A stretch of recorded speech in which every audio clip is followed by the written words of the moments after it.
Hi, I'm Chad with Move Forward Guitar. This lesson is from our course Beginner Course 2. Beginner Course 2 picks up right where Beginner Course 1 left off, and you're going to learn more chords, chord progressions, strumming patterns, how to play in time to a basic beat, and much more. In this lesson, I'm going to teach you your first strumming pattern. First off, this course includes jam tracks as well as a corresponding premium e-guide. The e-guide includes all the detailed charts and diagrams for each lesson, step-by-step instructions to help you practice and retain the material in the video lessons, extra bonus tips and tricks, and much more. To accelerate your learning, be sure to grab the jam tracks and your copy of the premium e-guide by clicking the link on the screen or looking in the description below. So everything we've done up to this point has just been 4 down strums per chord or more.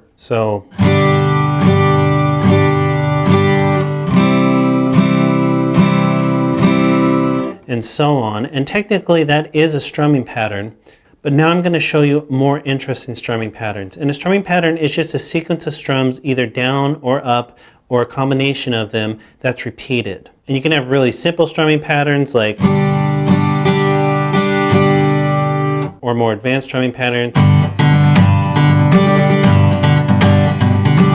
But that's all a strumming pattern is. In this lesson, I'm going to teach a pretty simple one, but it's a really useful one to learn early on, and you can use it in lots of different songs. And even though it's a more simple strumming pattern, you'll get a lot of mileage out of it. And the thing about this strumming pattern is that even if a song isn't using the exact same strumming pattern, a lot of times you can use this in place of it. Because a lot of people just change up their strumming anyway, unless the song has a very specific strumming pattern that is really setting the mood of the song.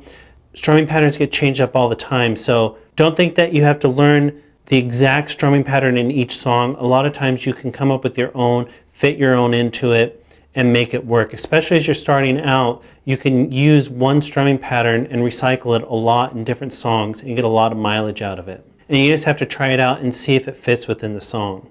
And this first strumming pattern we'll just call Basic Strumming Pattern 1. And it sounds like this.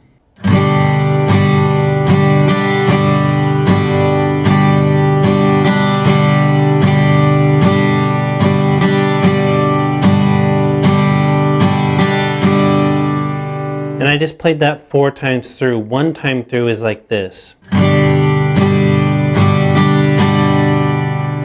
I'm just holding a G chord as I'm doing that. I could hold any chord, it doesn't matter. What's important right now is just learning the strumming pattern. And this strumming pattern will be easy to learn if you have the 4 down strums down. So if you can do 4 down strums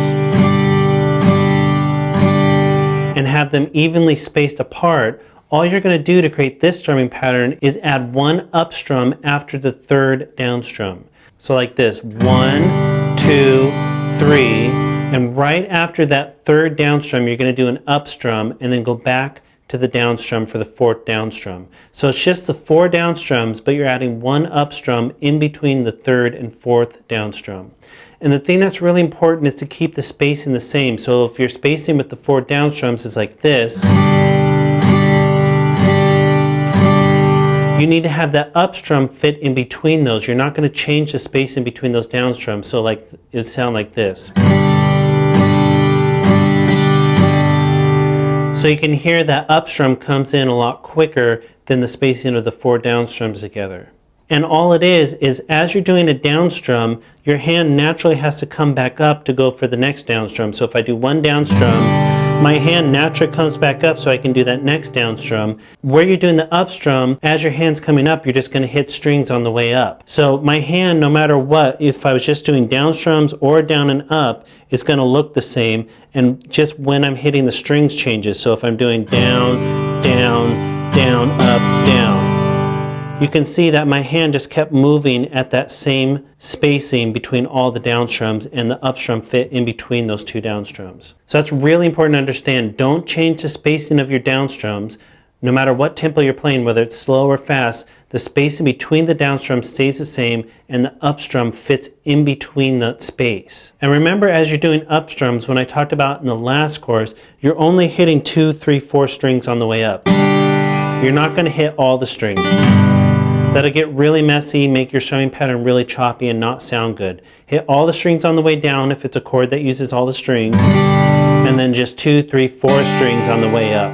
So to start off with, just mute your strings. Just put your fingers on top of the strings without pushing down, just to create that sound, and work on getting the strumming pattern down. Just start with 4 down strums again, really slow. Get them evenly spaced apart. And then once you can do that, add in the up strum after the 3rd down strum. So 1, 2, 3, 4.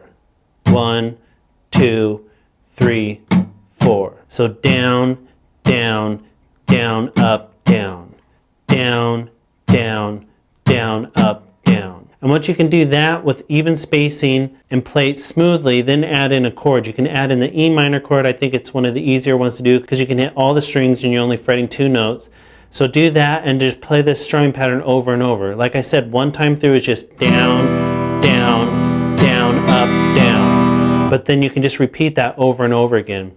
Down, down, down, up, down. Down, down, down, up, down, and so on. Once you can do that while you're holding a chord, then use this strumming pattern with the chord progressions I showed you in the last lesson. So instead of playing 4 down strums per chord, you're going to play this strumming pattern each chord. And the first one, where you have that D major for twice as long, you're going to play it twice instead of just once. So it sounds like this. This is with the G to C to D major, and the D major is held out twice as long. So if you look in your E guide, this is example 3.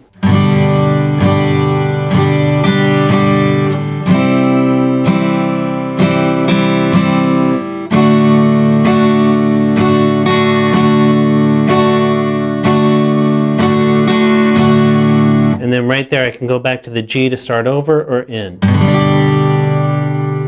So that's example 3, just a G to C to D, and on the D you hold it twice as long, so you're playing the strumming pattern through twice. Then example 4, it's the G to C to D back to C, so you're just playing the strumming pattern once over each chord, and that would sound like this.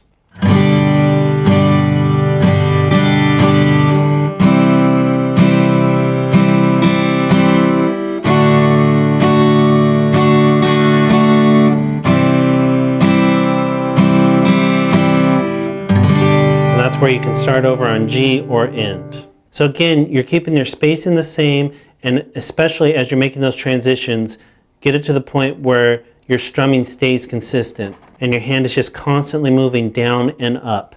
You're not going to strum down, pause, and then rush to get back up. Just constantly keep your hand moving down and up. Whether you're playing an up strum or not, it should always just be moving down and up. And as you're strumming these, you can say out loud or in your head, down, down, down, up, down, down, down, down, up, down. And that'll really help you lock in this strumming pattern. So that's basic strumming pattern 1. Look in your e-guide, it's all written out for you. It'll be easy to follow along if you had that e-guide to follow along with. And you can see all those down strums look the exact same as they did before, except we've added that 1 up strum right in between the 3rd and 4th down strum. But the spacing of all the down strums stays the same. So that's really important and something I really want you to get in your mind early on, because that's really important for any strumming pattern that you play. And like I said, this strumming pattern that we'll call basic strumming pattern 1 can be used in countless songs. So even if a song's not using this exact strumming pattern, there's a lot of times you can use this strumming pattern instead of what's in the actual song.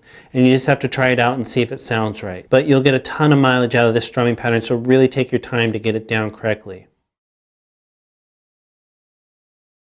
Be sure to look in your e-guide under this lesson, where you'll find step-by-step instructions for how to practice and retain everything that we just went over. You'll also find instructions for when to move on to the next lesson. So thanks for watching, and keep moving forward.